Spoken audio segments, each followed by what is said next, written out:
7.7 lakh. That's how many Indian students went abroad to study last year. It was a 6-year high, also a 68% rise since 2021. There is no denying that these numbers are big, and they're not surprising either. The aspiration of studying abroad is ubiquitous in India.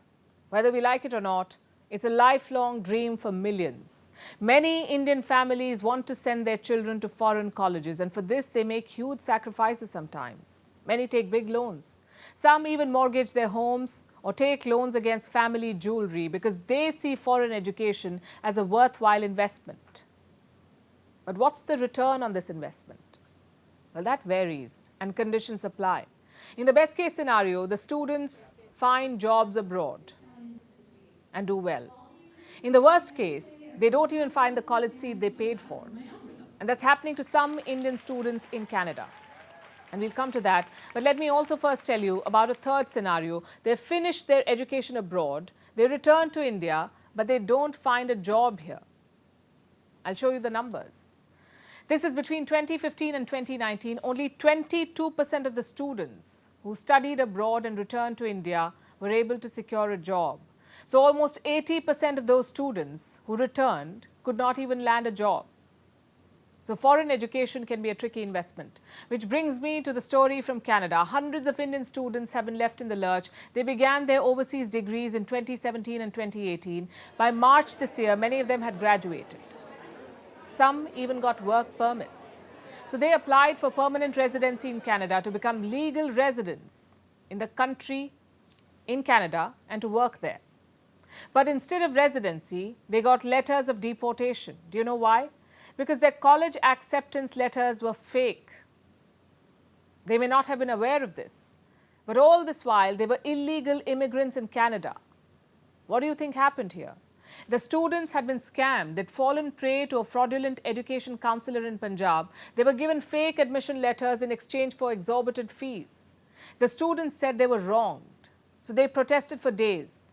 And now they've finally received temporary relief. The government of Canada has decided to not deport the Indian students just yet.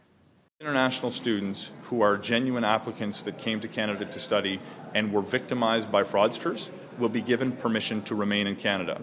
Those who were complicit in a fraudulent scheme will be held accountable for their actions and will bear the full consequences of Canadian law for their illicit behavior. A task force has been formed to look into each case, so some students may get relief. But this episode highlights a much larger problem, a big crack in the system. It wasn't just the students who were fooled. It was also the visa officials and the Border Services Agency. And this may be a big conspiracy, but it's not a unique one. Such scams are more common than you would imagine. So-called education counselors routinely lure students abroad. They charge a hefty fee worth tens of thousands of dollars, and in return, they offer fake papers in substandard colleges. And yet students approach them. They want to take the risk. Why do you think that happens? For multiple reasons. There is no dearth of world-class education in India, but getting admission is tough. India's top universities are excruciatingly competitive. Cut-off entry marks easily hit 99%. So what happens to the other students? Where do they go? In some cases, education is not even the primary goal. A foreign degree is seen as a pathway to migration. And you can blame India's job market for that. Unemployment topped 8% in the month of April in India. Graduate unemployment is even higher, about 18%. A study says 83% of Indian students believe an overseas degree will give them an edge, that it will enhance their prospects for securing a better job. So today, Indian students study across the world, Canada, Australia, the UK, the US, and these are their top choices. And Canada ranks first because it's also the cheapest of these. The quality of education is comparable, there is no language barrier, and tuition fee is lower than other Western players. So Indian students flock to Canada, and fraudulent agencies exploit some of them. As we track this latest case, we do hope it serves as an eye-opener for others who plan to apply.